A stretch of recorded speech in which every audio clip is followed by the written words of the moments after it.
Saxthorpe Farms, and we are up at the dealership because I want to get a new trailer for the Volvo. But basically, I've done a whole load of harvesting contracts. Mainly, I think it's all the oat harvesting contracts that I've done, and a bit of barley one in there as well. And I have a whole load of oats and barley to deliver to East Coast Grains, and I figured the quickest way to do that was to get a proper trailer for the truck. So that's what we're going to do. Yeah, so I need to borrow a little bit of cash.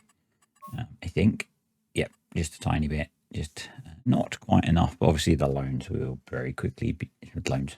The contracts mean we will very quickly be able to repay this. So it's just kind of a temporary loan, I guess, breaking the credit card out maybe. Because I'm using the enhanced loan system, we need to actually take out a small loan, but we'll repay it within the next few hours. So they don't actually charge us for that. The bank are quite good like that, you know. And they charge you if you borrow things basically for more than a month. So little kind of cheat available there, and that works for base game loans or normal loans.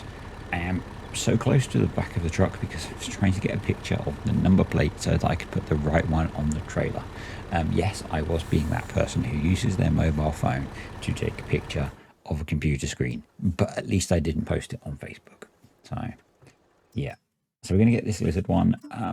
I can't remember who it's by, but I really like it. It's quite basic. It kind of fits with the kind of trailers we have in the UK, and it's not too expensive.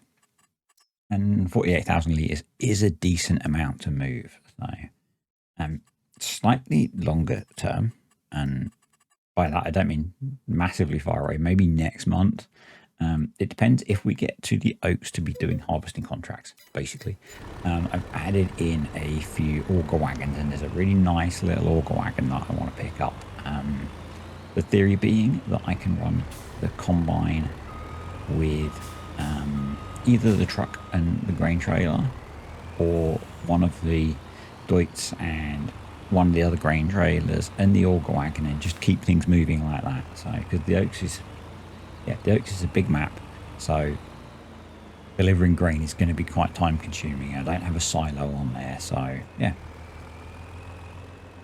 that's kind of what I was thinking for progressing that. So the Fendt combine is back here because it needs repairing, as do a bunch of the tractors. The two Deutz combines are being stored up at the cow farm. The cow farm's got loads of space, so they were happy for us to store them up there. They also need repairing really and refueling, so again, slightly longer term. I've got a plan to deal with that so that when we're out on the road, even out on this map, we can easily repair things without having to taking tractors back to the farm is not time consuming. Taking the combines back is. So there's something that we've had a problem with on Glenlarden as well, where you can be the other side of the map from the farm, and going back to repair is a pain. So first contract finished, field 17, and we've got a 25% discount from the Norfolk Farmers Association, which is kind of nice. So I am still planning to take out a loan to buy some fields at the end of July. Contract 18 finished, and again they draft 25% discount. So the way that works, I think, so I've got a bit more to deliver. I was just making sure I bought pretty much exactly the right amount. So you'll see that we got about 38,000 litres in excess oats off of those contracts. We had some in already from our own harvest, but we've added, over 50%, which is pretty cool. So definitely worth doing. And we've now got the barley to deliver. But in terms of how the discounts work, so it's part of better contracts. I have it set so the maximum discount is 25%. I think you get 5% per job, and that's applied to the farmer that owns the field. So if they own multiple fields, so we're just repaying that temporary loan that we had. If they own multiple fields, it applies to multiple fields, which is kind of cool. And then if when you buy a field, you use that discount, it's repairing the Deutz. But if you've done more contracts than that, it banks the extra. So although your max is 25, if you went and did, I don't know, 10 contracts, so you had 50% worth of discount stored up, you could use 25% twice. I think that's how it works. It's what it appears from the one time I've bought a field using that feature of the mod. So I've put the truck on auto drive to deliver at least the first load of barley, because we need to do a few. And I want to get some of the other jobs done. We have tractors to repair, combine to repair, header to repair. Don't worry, I'm not putting the header back in the shed. Cartech, I'm not doing another episode on putting combine headers in sheds. Though, having watched yours, maybe you should have just spent the day parking the header. You know. Anywho, let's get the header repaired. So, the most expensive repair was the other tractor, the other Deutz. So, the 7250 cost me about $6,000 to repair. I guess it was quite an expensive tractor, and it's not, you know, it's going to be expensive to repair. We're just going to have to deal with that. Money is, I guess, kind of okay. It's not awesome, but it will get better, and it's going to get significantly better in the next video, I think. And considering we've just bought a £500,000 combine, I can't really grumble, can I? So, you know. And I think, as I'm not going in July, I'm going to stay on here. We have a few more contracts to finish. I was tempted to do the last day of July and the first day of August over on the Oaks. I might still do that. We'll see. I want to get the contracts on here finished, and I don't think I get them finished in this game day. So in that case, we might spend the first day of August over on the Oaks doing some harvesting contracts there. We'll see. I'll see what works. I'm not sure where our crops will be at that point. So yeah. Well, let's get the Fent repaired. You can see mainly it needs fuel. So what I'm looking at is Akimobile has a pickup truck that has repair and refueling built into it, but it's 45 grand. So we need to save up some cash basically to pick that up, and this field service truck, and that will allow us to just get everything repaired and refueled out on the road. So you might notice the repair gauge is not maxed. I think that's because I didn't repair the bushel plus, which is underneath, which I should do because it doesn't really cost very much. I don't think it affects the yield bonus that you get. I'm kind of curious about that. You know, I've not really done any testing with bushel plus. I'm just using it on good faith. And so I'm kind of curious actually, because obviously combine wear affects yield. I'm wondering if wear on the bushel plus affects yield. I'm guessing not, because I'm guessing it's just a case of, is it present? Yes, enable script. Scripters are clever and sneaky. So do kind of want to have a play with that. So I can see 3 tests, not 2. Well, two sets of tests. So it's got to be 2, you know. A baseline of without bushel plus, and then with bushel plus at full repair, and then with bushel plus at 0 repair, to see if it makes a difference.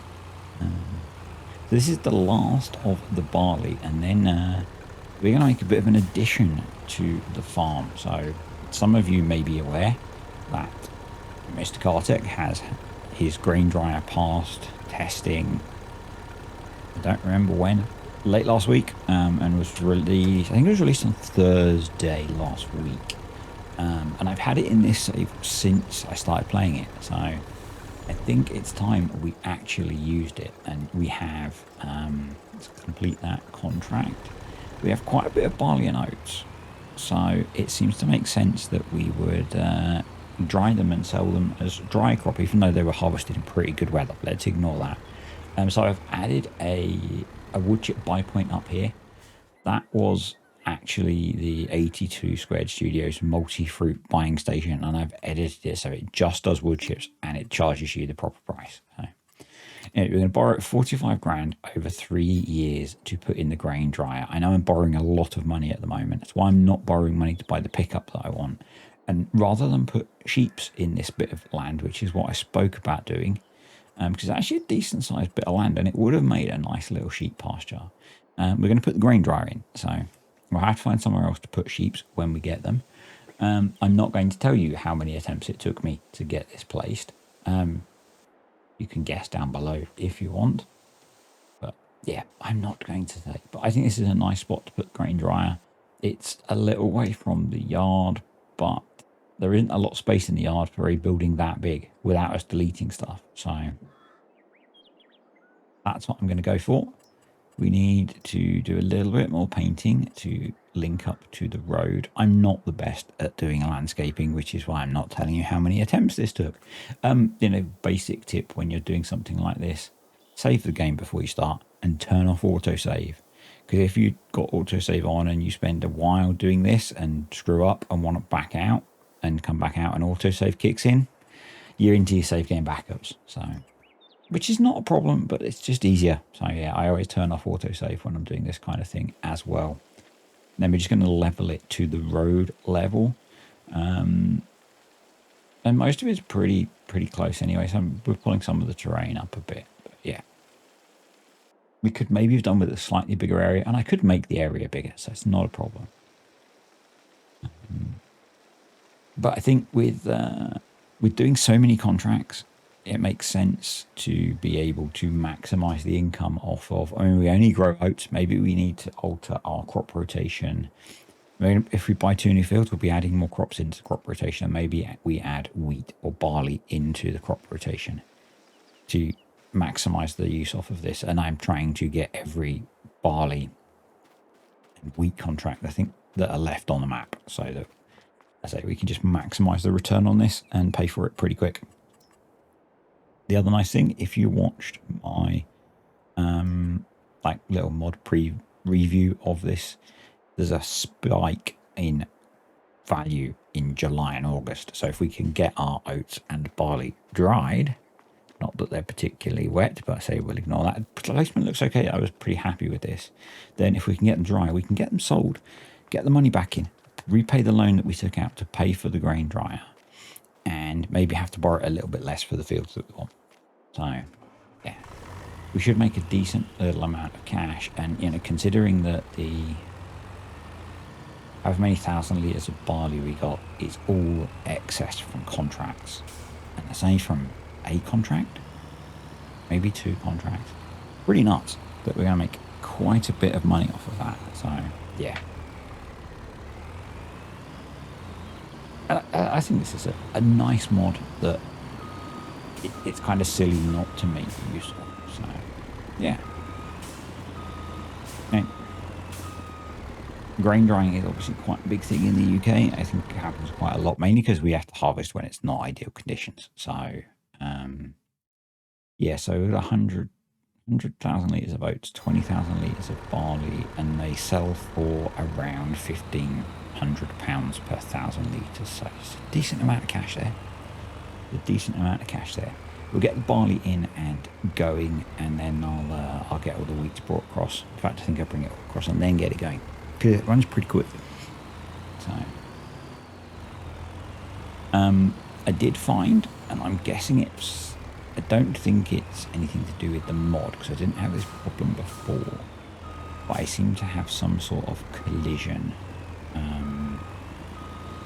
or some funny going on somewhere when I back right in. But obviously with a big trailer we need to back in as far as we can so that we can actually tip, and you can see the truck's kind of twisting. And that doesn't happen when I go on the other side, but this is not the best trailer for this. Use a more sensible size trailer. So I wonder, suggestion for you, and I'm guessing quite often when they're tipping into grain dryers they're not using lorries. I wonder whether it's worth bringing the grates forwards so that you can tip from kind of almost outside, so that you can tip with a lorry. Just a suggestion, I know you've had lots of those, and I know some of them are not so practical, but I think that one maybe is. You know, just pull the grate forward a bit so you can, with a big trailer, you can be outside and tip, because this is a bit of a faff. This is not the mod. This is I think this is my placement of the mod. There's nothing there that is causing it to do that. I think you can see. So could just be my dodgy driving, to be honest. But yeah, the other side seemed to be fine. So I don't know. But it's not designed for tipping with an Arctic trailer, obviously. An articulated lorry, I think that might be a UK saying. So rather than fixed. Anyway, so in the end, I learnt that it's better off using one of the grain trailers. So most of the oats are in. This is the last of it. And yeah, I ended up using the grain trailers because they were so much easier. Appropriate tool for the job, you know. It's you try and think you're being clever and being quick by using a big trailer, and then it takes you 4 times as long to tip, rather than using the appropriate tool. I might see, and I don't know if I'll be able to manage it because it's quite a narrow gap, whether I can set up auto drive to back into the grain dryer to deliver to here. We can certainly set up, of course, to pick up from here, but that's an option. And I'm pretty sure you can kind of use this as a silo. So I'm pretty sure you can take out undried grain.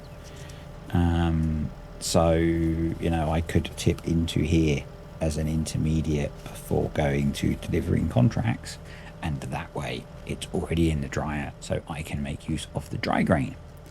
So let's kick this off. The wood chips are going to last ages. They did cost a bit. I think it's about 11 grand, but you can see, going to rip through this pretty quick. And I think we're going to use maybe 12,000 litres of those wood chips, something like that. No, 1,200 litres of those wood chips. So I've jumped in now to some canola harvesting because there's pretty much only contracts left for me to do this month. And I've got a few selected, so that's what we're going to be doing.